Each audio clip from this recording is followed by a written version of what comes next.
James Carter pushed open the glass doors of Hamilton and Company, balancing a package in his hands. The grand lobby, with its polished marble floors and towering chandeliers, was a stark contrast to his worn delivery uniform. He adjusted his cap, ignored the curious glances from the front desk, and made his way to the elevators. Continue this story. As he stepped inside, a group of office workers smirked. One of them, a young man in a sharp suit, chuckled. Guess they're letting just anyone in these days. The others laughed, exchanging amused glances. James said nothing, his face unreadable. He had a job to do. Upstairs, he navigated through the maze of glass-walled offices, following the instructions on his delivery slip. When he reached the right door, he knocked. A secretary glanced up, frowned at his uniform, then called into the office. "Your package is here, sir." A voice from inside responded, "Just leave it." James placed the box carefully on the desk and turned to leave. As he did, he caught a glimpse of the nameplate on the desk, Mr. David Holloway, CEO.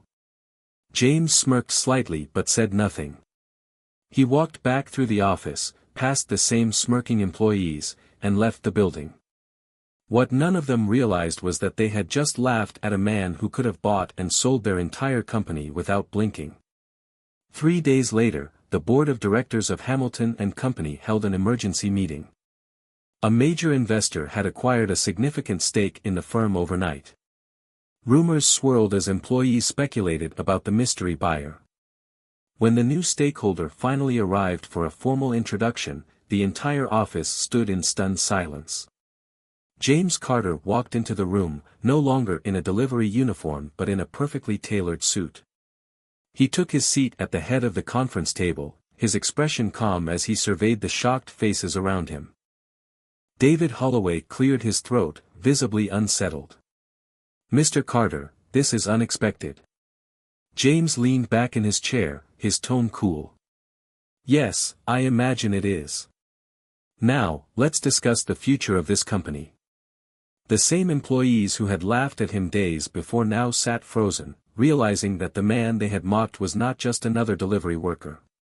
He was their new boss. James took a slow breath, the silence in the room thick with disbelief. He didn't rush to speak, savoring the moment of realization. The once dismissive smirks from the office workers had vanished, replaced by anxious glances and shifting in their seats. The power dynamics in the room had changed in an instant. David Holloway, trying to regain his composure, straightened in his chair. "Mr. Carter, this is a surprise. But surely you understand the complexities of running a corporation like Hamilton and Company." James nodded slightly, his eyes scanning the room. "I do. And I'm not here to make sweeping changes, at least, not yet." He paused, letting the tension build before continuing, "But I will be expecting results. And I want every one of you to understand this, it's not about where you come from or what you wear. It's about performance. And for far too long, this company has been resting on its laurels."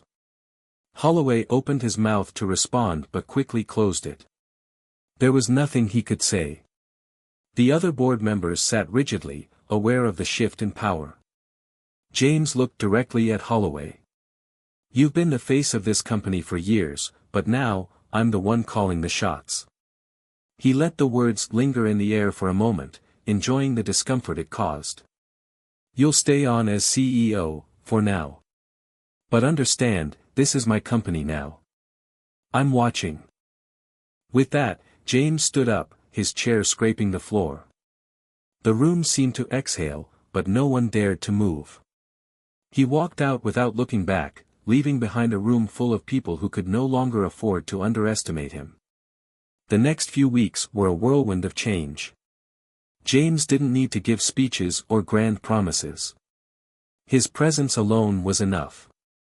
The employees who had once looked down on him were now scrambling to adjust to the new, more demanding expectations he set. They soon learned that the man who had once been the subject of their laughter was now their guiding force. But James wasn't interested in holding grudges or seeking revenge. His focus was on turning the company around, on making Hamilton and Company a powerhouse, no matter the cost. And as he walked the halls of the office, the only thing that mattered was success. Everything else was just noise. David Holloway, meanwhile, began to realize the depth of his own insecurity, questioning how he had allowed someone like James to slip through the cracks so easily. The once confident CEO now found himself wondering if his reign had been nothing more than a series of fortunate circumstances, and whether he was truly capable of navigating the new reality James had created. As the days passed, whispers of the new boss spread throughout the company, and many began to wonder if James had known all along what they didn't, that this was his plan from the very beginning. Weeks passed, and the atmosphere at Hamilton and Company began to shift in subtle yet undeniable ways. The old guard, including David Holloway, struggled to keep pace with James's no-nonsense approach. There were late nights spent strategizing, realignments of departments, and cuts that were as swift as they were necessary. Employees who had once felt secure in their roles now found themselves reassessing their futures, knowing that nothing was guaranteed under the new leadership. James didn't make grandiose announcements. Instead, he made his presence felt in quiet, methodical ways. He sat in on board meetings, listened more than he spoke, and always asked questions that made those around him uncomfortable. He would single out projects that had been dragging for months, pressuring the teams to deliver results, or he'd point out inefficiencies no one had noticed before. But it wasn't just about the numbers. It was about the people. He understood, perhaps better than anyone, that behind every failure, there were faces, real people. And if he was going to succeed, he had to bring them along, whether they liked it or not. One afternoon, James sat across from his newly appointed CFO, a woman named Priya Patel, whose sharp mind and strategic thinking had earned her respect quickly. She had been brought on to help stabilize the company's finances after the turmoil following his unexpected acquisition. Priya, in her early 40s, was one of the few people who had been willing to accept James's rise without resistance. "I want a full audit of every department," James said as he placed a thick file on the table. "Not just the financials. I want to know who's underperforming, who's coasting, and who's causing problems. I need to know everything." Priya didn't flinch. She adjusted her glasses and nodded. "I've already started gathering the reports. It'll take a few days, but I'll make sure you get the most comprehensive breakdown possible." "Good," James replied, his gaze unwavering. "We'll be making some tough decisions soon. It's time for Hamilton and Company to become the kind of company that others fear, not the one they laugh at." Priya raised an eyebrow, her curiosity piqued. "And what about the people? The ones who've been here a long time?" James leaned back in his chair, a rare flicker of empathy crossing his face. "I don't want to crush anyone. But I've seen too many companies falter because they were loyal to mediocrity. I'm not here to play favorites. If they can't step up, they'll be out. I expect results, Priya. This is no longer about the status quo." She didn't respond immediately, absorbing his words. It was clear James wasn't playing by the usual rules, but he wasn't going to sugarcoat anything, either. The following week, James called for a company-wide meeting. The office was packed, the buzz of gossip reverberating through the building as employees from every department waited anxiously for their new boss to speak. It was rare for a leader to address the entire company in such a direct manner, and even rarer for someone with so little history in the corporate world to have their attention so thoroughly captured. When James finally stepped up to the podium, the room fell silent. His presence alone commanded it. "I'm not here to tell you everything's going to be fine," he started, his voice cool and measured. "I'm here to tell you that we're changing. And if you can't keep up, you won't last." A nervous murmur rippled through the crowd, but James continued without hesitation. "There's no more room for complacency. Every department is being reviewed, and every employee will be evaluated. If you're not delivering, you'll be replaced. This isn't about loyalty. It's about excellence." He paused for a moment, letting the weight of his words settle in. I want Hamilton and Company to be a place where people come to excel, not just to show up.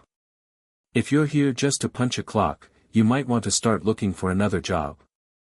As he scanned the faces in the crowd, James saw a mix of fear and uncertainty, but also a glimmer of hope. Hope that maybe, just maybe, this was the beginning of something greater. There were whispers about the changes, some wary, some intrigued, but none of them dared question him aloud. David Holloway, who had been sitting at the back of the room, watching James with a mix of awe and resentment, was struggling to hold his ground. His power had evaporated so quickly that he hadn't had time to react. Now, even his closest allies in the company were looking at James with newfound respect, unsure of where their loyalty should lie. As the meeting wrapped up, James gave one final piece of advice. You all have one job now: prove to me that you belong here. I'll be watching. The employees trickled out of the room, their minds racing with possibilities. Some were determined to prove themselves. Others, however, were already plotting their exit. But one thing was clear: the company would never be the same again. In the weeks that followed, Hamilton and Company became a pressure cooker, its heat rising with every passing day. The changes James had promised began to take shape quickly. Department heads were replaced, outdated systems were overhauled, and productivity soared as employees either adapted to the new, rigorous standards or started packing their desks. James didn't make himself a visible presence in every meeting, but when he did show up, he was sharp, focused, and often asked uncomfortable questions. Some employees respected his no-nonsense approach, while others resented it. But what couldn't be denied was the speed at which things were changing. Hamilton and Company was becoming a leaner, more efficient version of itself. David Holloway, meanwhile, found himself increasingly sidelined. At first, he tried to maintain a semblance of authority, sitting in on key meetings and offering his opinions. But James had made it clear that his time had passed. Holloway's influence was diminishing with every passing day, and no matter how hard he tried to project confidence, he couldn't shake the feeling that the walls were closing in on him. One evening, as James sat in his office reviewing quarterly projections, Priya entered with a folder in her hand. She set it down on his desk and looked at him, her expression serious. "I've reviewed the audit," she said quietly. "Some of the financials are worse than we thought. If we keep going at this pace, we might see a short-term profit boost, but long-term sustainability could be at risk." James didn't look up from the file. "And?" Priya hesitated, then sat down across from him. "I think you need to consider a more balanced approach. The cuts, the firings, it's working, but it's also creating a lot of resentment. Some of the senior employees, the ones with years of experience, they're talking. They feel like they're being pushed out." James finally looked up, his gaze sharp. "And what do you think?" "I think we're not just building a company," Priya replied carefully. "We're building a culture. And right now, the culture feels unstable. You can't force people to be loyal, James. They have to believe in what you're doing. Right now, some of them are questioning whether this is the right direction." James leaned back in his chair, considering her words. For a moment, the quiet tension between them grew palpable. He had always believed that results were the only thing that mattered, that loyalty, culture, all of it, were secondary to performance. But Priya's point was one he couldn't ignore. "Is that why you're here?" he asked, his voice more measured than usual. "To tell me I'm wrong?" Priya shook her head. "No. I'm telling you that we need to find a balance. You've been tearing down everything that wasn't working, but you can't just burn everything to the ground and hope something better rises from the ashes. You're pushing people to their limits." James's eyes narrowed. He didn't like hearing that. "So you want me to soften up?" "No," Priya said firmly. "I want you to understand that strength isn't just about driving people to do more. Sometimes, it's about giving them a reason to do it for you." There was a long silence before James spoke again, his voice quieter now. You think I don't care about the people here? I think you care about results, Priya said, choosing her words carefully. But you've been treating the people like tools, not partners. James rubbed his temples, considering her words. It wasn't like him to doubt his approach, but the truth was, Priya was right. He had pushed them all, hard. And while the results had been undeniable, the undercurrent of resentment was something he hadn't fully accounted for. I'll think about it, he said, after a long pause. But don't mistake my thinking for weakness. I'm not here to run a charity. Priya nodded. I know. Just make sure you're not losing the heart of the company in the process. With that, she left him alone, the weight of her words settling in the quiet of the room. Over the next few days, James found himself thinking more about Priya's advice. He'd never been one for sentimentality, and yet, he had to admit, the company was not just a business, it was a living entity, and the people were its bloodline. If he kept running it with sheer force, would it collapse under the pressure? Or could he somehow find a way to make them believe in the vision he had without sacrificing the very thing that made them productive? The answers weren't clear, but James was no stranger to tough decisions. He had a few more meetings to arrange, a few more assessments to make.